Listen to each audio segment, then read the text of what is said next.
A champion is bred from hard times, scarred mind standing on the ledge. The squad grind all time, victory in spite of opposition. Welcome to competition. You pick a side, I pick a side, they pick a side. Take a knee against abuse, they rather you die. Pushing through dark tunnels, trying to shed light. The fight is on the moment we enter the game of life. Get it right before the whole thing gone dead. Let's go ahead and take it there. Meet me on the edge.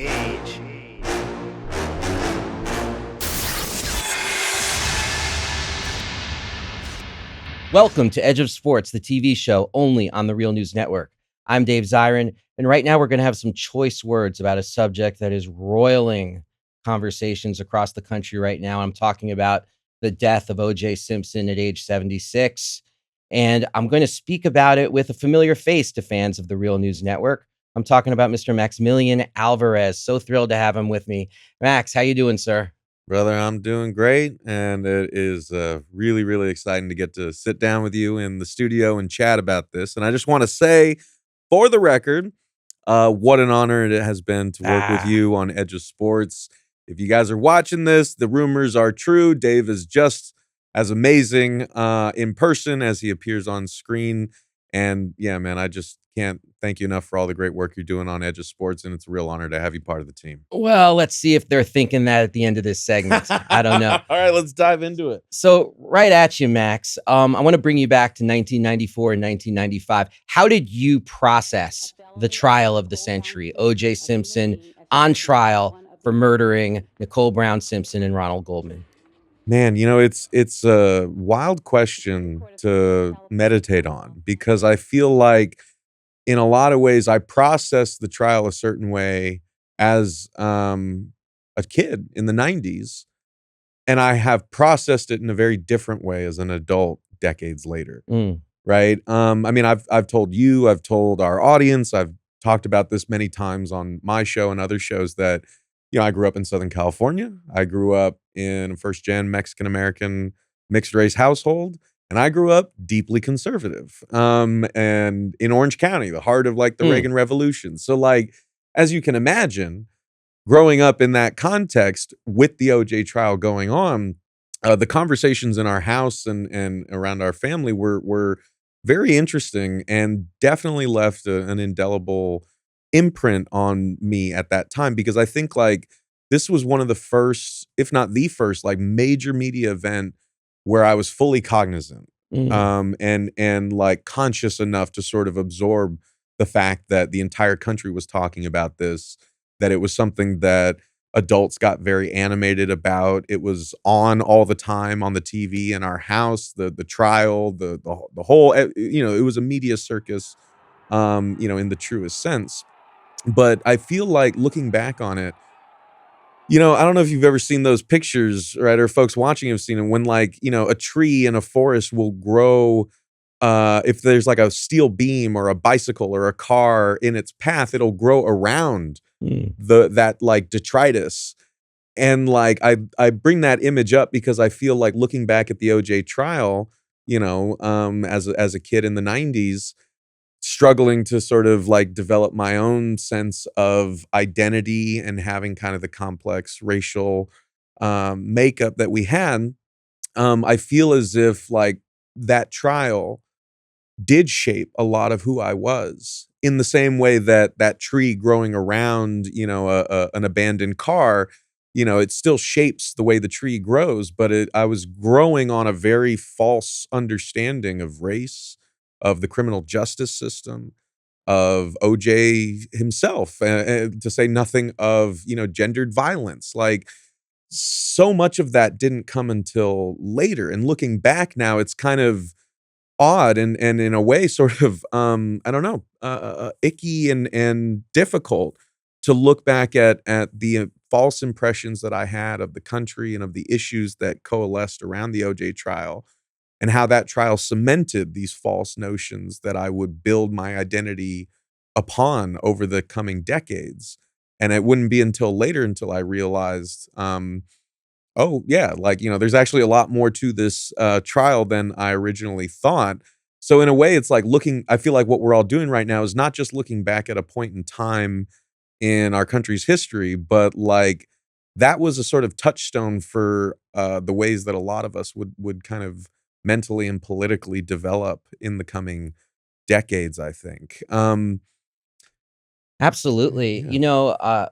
When I think about the OJ trial, on the one hand, it exposed how ununited or disunited the United States of America actually was, a precursor to today, where people can have the common national experience of watching this trial and draw entirely different conclusions based on the guilt or innocence of the defendant, but also just based on what it represented.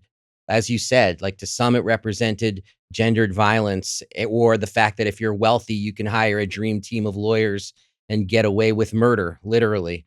To others, it was, oh, this is 1994, just 2 years ago, where that was the LA uprising, referred to as popularly as the LA riots after the beating of Rodney King by the LAPD in Simi Valley.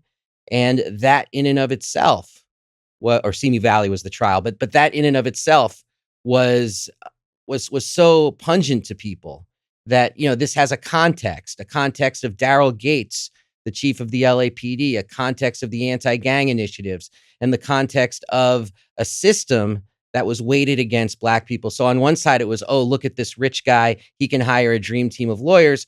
On the other side, it was like, oh, look, even OJ Simpson is just a Black man they're trying to put on death row or incarcerate forever.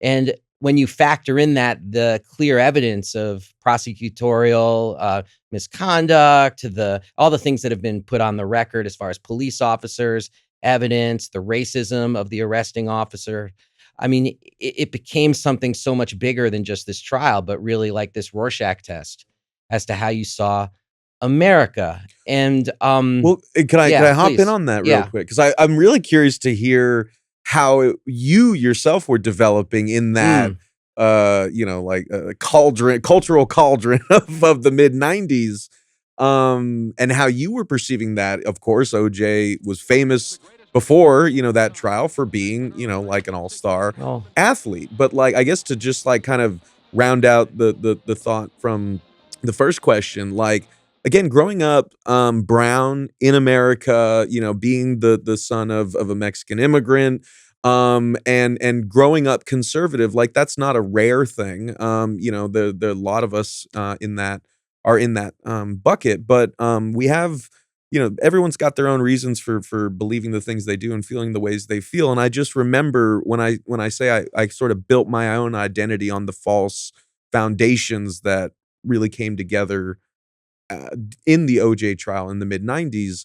Was for us, this was a clear example of like the bankruptcy of like liberal discourse on race, right. right? Because there was a deep seated and I think genuine belief in our family, like so many others, that you live in a white country, do not let it define you by your race, right? And so for the conservative side for us, we were always really opposed to this notion of like, Latinos were going to vote Democrat, right? Or, Latinos are a marginalized, or Black people are a marginalized community, right? We didn't have the sort of historical background to understand like the breadth of systemic racism. We've lived it and experienced it. But again, it was just like the politics around it were, when you have a case where it seems so patently obvious that the defendant committed the crime, but then racially charged arguments are being made to acquit him. And when you don't have that understanding of the larger systemic context there, like you're going to end up feeling after that trial like a lot of people did, which was like, oh, the murderer got off free because of like this argument about race. And like that was something that, again, in my young mind, like that's all I was really seeing. Hmm. Um, and like I just, yeah, like can see how that sort of understanding really shaped who I was for the coming years. But yeah, I'm curious like where you were at that moment and how it shaped the way that you think. Well, first of all, direct truth time. Mm. I am a Knicks fan. I was born and raised a Knicks fan. I'm watching the New York Knicks finally make it to the NBA Finals against the Houston Rockets. And then I'm watching it with a bunch of buddies. And then the game is interrupted for the Ford Bronco chase. And at first, we're absolutely transfixed. Like, oh my goodness, the juice is loose and everything that was going along with that, like absolutely transfixed. And then after a while, it was, can we get the game back on? Like, as soon as they said, the goal is to hopefully have the car run out of gas, or, that was the goal of the police at that time. They did not want a high-speed chase. It was a low-speed chase, the most famous low-speed chase in the history of this country. So that was the first thought, was, can we get the game back on? But it was only as the trial processed into 1995, and I'm just coming into politics at this time, that I remember that it felt like like a pool cue, hitting the 8 ball, and it's bouncing all around. And so I'm going back and forth in my brain from thinking about it in terms of, how do we understand this with regards to the fact that Nicole Brown Simpson called the police multiple times talking about spousal abuse, and they didn't do anything because of what is known as celebrity justice in Los Angeles. But then again, how do we process the fact that the LAPD is racist to its core, corrupt to its core, Daryl Gates to its core? I mean, for me, the most pivotal political moment of my teenage life was the LA riots, the LA uprising. So that's all very fresh in my mind as I'm processing this case in Los Angeles and trying to figure out what it all meant. And then I have to say, I was very attuned to the fact that there were some people who wanted OJ to fry out of feelings that, we need law and order in this country. This is about justice. We just made it through this LA riot situation. OJ needs to find himself either in prison for the rest of his life or on death row. Otherwise, there is no justice. Right. And so it's interesting, because sometimes we talk about it as if it's almost like two progressive sides of the coin. Like, well, there are people who care about gendered violence and people who care about the way the rich can buy justice. And then there are people who care about racism, but actually there was a huge third lane that was, we're white, we're angry, we think black and brown people have too many rights. And if OJ becomes free, it's just going to become crime spree America, because people will think that they can do whatever they want, including get away with murder. So all of that stuff was operating at the same time.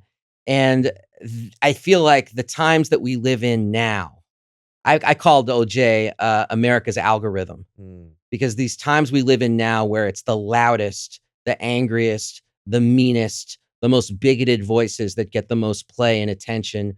I feel like the OJ trial was the soil for that. And that's why we're still living with it to this day. So it's not even like a look back at the 1990s, but an assessment of the wreckage of 2024 and understanding how we got here. Yeah, I think that's really beautifully put, and let's unpack that even just a little bit more, right? Because you alluded to this in your great column for The Nation that you wrote about this, right? That there is something in the OJ trial that is both. I mean, there's a lot there that's very much a story of its time. Like you said, like this was a really intense moment that folks who didn't live through it or who have forgotten, like, may not remember. Yeah, we had the LA riots. We had the Bill Clinton and the Sister Soldier moment, right? We had the OJ trial and all of the like cultural jokes that were like kind of made about that, the anti-Asian jokes about Lance Ito, right? The racist jokes about black people, right? The jokes of the gendered jokes about Nicole Simpson. And so it was a really telling moment, like in the 90s that I'm curious to get your thoughts on. But also, as you said, there was so much in that moment that was a harbinger for like the three, like, increasingly nuts decades that lay before us.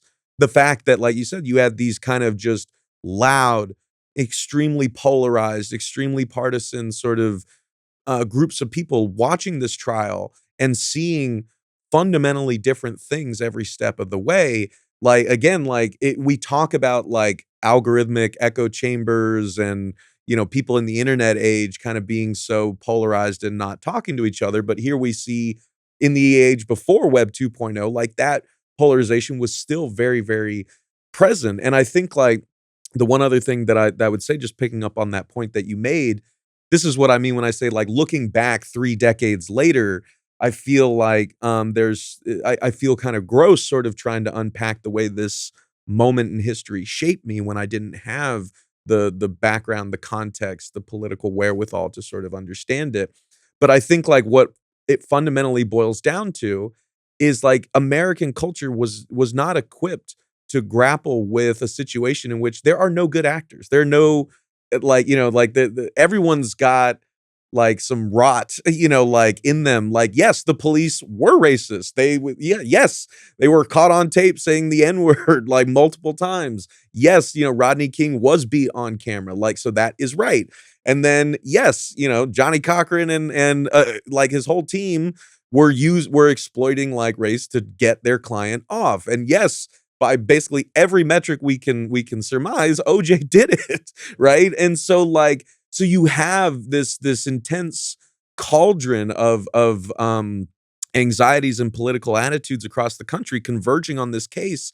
And I think it really is a deeply American example of there is no like sort of universal principle of justice and truth that comes out of this. All it is like which side is going to benefit from the corruption and rot of the existing system and claim that as a victory. But the rot is like there at every point.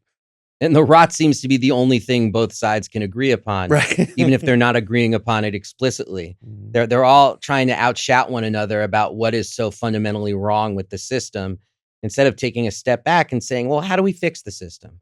How do we make sure that gendered violence becomes a relic of history? How do we de-racismify the LAPD? How do we make sure that Daryl Gates becomes a museum piece and not somebody who has any sway over our police department? And instead, what we've seen out of the OJ case, the legacy of it, I think is two things. Like one, the utter debasement of our culture. I mean, we're talking about court TV. We're talking about the shouting heads on cable news. We're talking about the Kardashians. I mean, Robert Kardashian being one of OJ's attorneys, the father of the Kardashian sisters and brothers, whatever they are, or whoever they are. But it's like all in reality TV in general. All of this comes out of the appetites that the trial exposed, because it showed that the United States, America, the people have an appetite for celebrity, have an appetite for distraction, and have an appetite, as W.E.B. Du Bois predicted a century earlier, for racism, race talk, the racial divide, the American obsession, all culminating in this one trial was utterly irresistible catnip for the American public. And then it metastasized all throughout every area of media. And that's something we still live with strongly to this day, and something that should trouble people. And maybe this can be a moment where we do actually assess where we are and say, all right, if the OJ case was sort of like that patient zero moment that's brought us to this point, what can we possibly do to have a better media culture? What can we possibly do to fight racism, to fight gender violence, to fight all the pressure points that the trial exposed? Right. And again, it's you made this point, maybe it was in your Nation article, right? That it's not necessarily that history went this way because of the OJ trial. If it wasn't the OJ trial, it very well would have been something else. Right. In that decade. Right. But like, again, this sort of just became the perfect crystallization of like a very intense and changing time in the country and in the world, right? Let's not forget also that this was, like after the end of the Cold War, before the end of the war on terror, right? There really was this sort of more commonly felt sense that capitalism had prevailed on the world stage. The pie was going to be big enough for everybody. You had the dot-com boom, real estate bubble. Like there was also amidst all of this, an appetite that was fueled, an appetite for those things that was also fueled by not having like all the existential dread that we have today, 30 years later, with every, news story that comes out. Right. So I like there's also that. And I just wanted to like underline again, because you mentioned how like, there were people within the progressive side, and then there was a very big third category of predominantly white people on the other side. But again, you also had categories like my family. Right. that were somewhere in between. And again, like not believing at all that we ourselves were racist for thinking that OJ was guilty as shit, right? But also like just not like, yeah, like this was happening as well at the time when affirmative action, especially in California, was like a hot button issue. I believe that came to a head in 96. So the OJ trial fed into that racial discourse in the mid 90s about affirmative action. And it was, in fact, like a perfect example of what conservatives were trying to say, right? Which is like, if you're arguing about affirmative action and policies like that as compensating for historical injustices and racism, here you have a clear-cut case of like, but that does not negate personal responsibility. And so like you had within that discourse through OJ, the ability to sort of like, for a large segment of the country to argue against, the notion of systemic racism, to argue against, the kinds of things that Cochran was talking about in, like his closing statements. And so families like ours were very much influenced by that, right? Because we without an understanding of what systemic racism was, all we knew was like, well, if someone murders someone, they should still go to jail. And if they don't because of race, like there's still a problem here. And I just stress that in detail because people watching can't underestimate how much that trial and the verdict sedimented people's understanding of like liberal and left racial politics discourse for the next 30 years.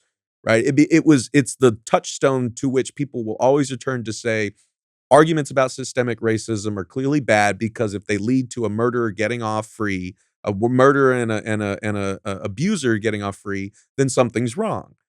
And then the flip side is if we can prosecute people based upon evidence that's faulty, racism in the police force, stuff that attorney Barry Scheck exposed, one of OJ's dream team attorneys exposed in a very systematic way. And that's another part of this that we have to say is that it launched the careers of a lot of people. And some of them actually did good with their careers, like Barry Scheck and his work getting people off of death row and being revolutionary with DNA evidence, getting a lot of people whose lives were being destroyed as lifers and getting them off death. That's just a side note. But it's just to say that, yeah, the discourse about race and racism becomes very cemented in that, like you said, there's that one side that says, well, how are people getting away with murder just because you say systemic racism? That shows how bankrupt looking at that is. And then the other side, which is like, how can we have a court system that allows for something like this? And both sides have something to say. It just, to me, it's the mark of our times that they couldn't say it together and that they had to say it with a barricade in between them. That's what makes it so difficult, even to this day. It would be a lot easier if it was just racist white people on one side and a sense of racial justice on the other. But it's a big mix because of everything that the trial exposed about how divided we are. And unfortunately, we're not divided in just one way, but we're absolutely sliced and diced. Mm-hmm. And the trial exposed that. Oh, again, as I think that's really powerfully put. And again, like both shows, like, again, how it was a story of its time and foreshadowing like the time of monsters that we are ourselves currently in. And like, I just wanted to sort of wrap that into one question, if I may, kind of throw your way, like thinking about how class, particularly, wealth at the level of a star athlete like OJ, and the sports culture, like how that shaped the way that we understood this case and how it also contributed to the death of two people, right? Yeah. In this case. And if I may, I just wanted to read because I want to honor this really powerful piece by Moira Donegan in the Guardian that about the gendered violence here. The piece is titled "OJ Simpson Died the Comfortable Death in Old Age That Nicole Brown Should Have Had," and it really resonated with me, especially after our conversation. So Donegan writes, quote, "Cops were called to the Simpsons' house no fewer than 9 times. It is likely that Nicole endured many more beatings than that without ever calling the police. But the officers were deferential to OJ, accepting his version of events. They were more impressed by his status as a celebrity former athlete than interested in what he was doing to his wife. Nicole's friends reportedly often encouraged her to get back together with OJ. Her parents liked him too, and apparently regretted the divorce even though they were aware that Simpson was beating their daughter. He had set Nicole's father up with a Hertz dealership. In the weeks before her death, Nicole told many people that she was afraid that OJ would kill her and get away with it. But these words of Nicole's were not admitted as evidence at OJ's subsequent criminal trial. The judge, Lance Ito, deemed them, quote, hearsay, noting that Nicole could not be cross-examined by OJ's lawyers because she was dead. And then just one more point to make. Nicole Brown had just turned 18 and was working as a waitress in Los Angeles when she met the man whose violence would define the rest of her short life. One of the first times OJ hit her, he apologized by buying her a Porsche. After another time, he asked her to marry him. She said yes. Abuse is like this. It's contradictions and reversals. The batterer's promises that he will change, matched only by the victim's desperate, delusional wish to believe him. But domestic violence is like cancer. Without intervention, it will march inevitably towards death. Nicole begged for help from police, from her friends, from her family, and ultimately from a domestic violence shelter. No one was able to help her because no one was willing to stand between her and OJ. No one was willing to act like her life was more important than his celebrity. I mean, that's an LA story in so many respects. I mean, it's a story about celebrity. It's a story about wealth. It's a story about gendered violence. And it's a story about something that I have heard from about 1 million different people, and not just in LA, although I do feel like LA in some respects produced this and exported it, this relationship between police and sports teams. These are not superficial relationships, and it's not just that cops are big sports fans. I mean, we're talking about people who get hired to work security at stadiums. We're talking about people who get hired as personal bodyguards or personal drivers of athletes, and that being one of the great plums of being a police officer in a big sports town. And then, of course, getting an autographed football for your cousin and all the rest of it. That proximity to celebrity is a narcotic. And let's be honest, it's a narcotic for most people in most professions. But when you're a police officer and you're charged to protect and serve, and you have a gun on your hip, it all of a sudden becomes much more serious and much more dire, especially if you're being asked to do something which I would argue police officers are frankly not trained to do, and that's intervene peacefully in domestic disputes and making sure tragedy does not occur.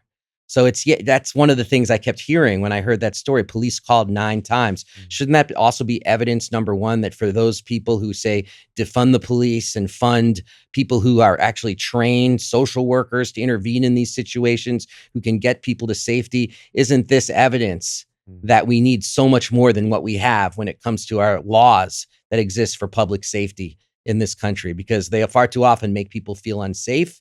And we've also heard far too many stories of people who don't call the police in these situations, not just because they think they won't be able to get help, but because for concerns that when you call the police, you run the risk of the dispute ending with somebody in a body bag. Well, and this is going to be a very loaded, final question from me, but looking 30 years later, having covered, this world your whole career through so many, intense peaks and valleys and developments in terms of the role sports are playing in shaping our understanding of race, our understanding of gender. We had the Colin Kaepernick moment, which you wrote a book about, right, and have talked about a lot. We had the Me Too, phenomenon that, was a major reckoning, but clearly there's still so much more to do when it comes to addressing the patriarchal structure and violence of our society. So, I guess I just wanted to ask, 30 years later, looking back, do you feel like we have advanced, politically in terms of the roles that sports play in our understanding of what equality means and how we understand race, gender, and class? Or do you feel like the sports world, particularly professional sports and sports media, have found new ways to effectively do what was done in the 90s around the OJ trial? All right. So great question. Sports is still sports. It's bigger than U.S. Steel. It's an athletic industrial complex, and it'll always reward some of the worst actors in its midst if that's what it takes to keep the trains running on time and the cash register going and the golden goose laying its eggs. So I don't think anything has changed on that front. What has changed, and we talked about how ugly social media is, but one of the other things it's provided is a space for people with the kinds of analyses that we were missing in 1994, 1995. Where were the Moira Donegans in 1994, 1995? They weren't being heard in the way that they can be heard now. Or people who have something, important to say about race and racism.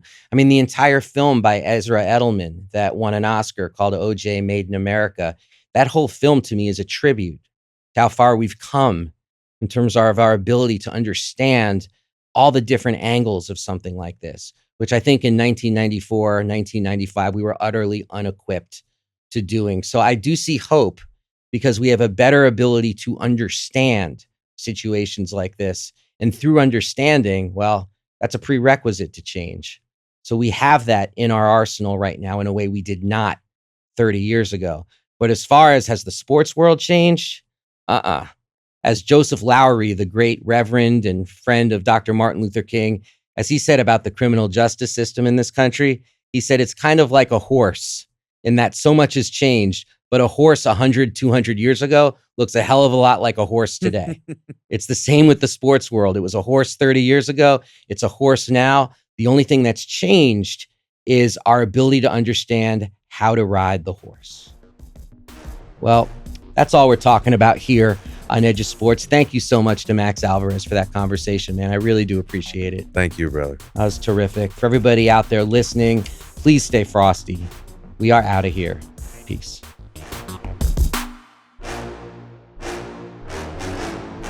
Thank you so much for watching The Real News Network, where we lift up the voices, stories, and struggles that you care about most. And we need your help to keep doing this work. So please tap your screen now, subscribe, and donate to The Real News Network. Solidarity forever.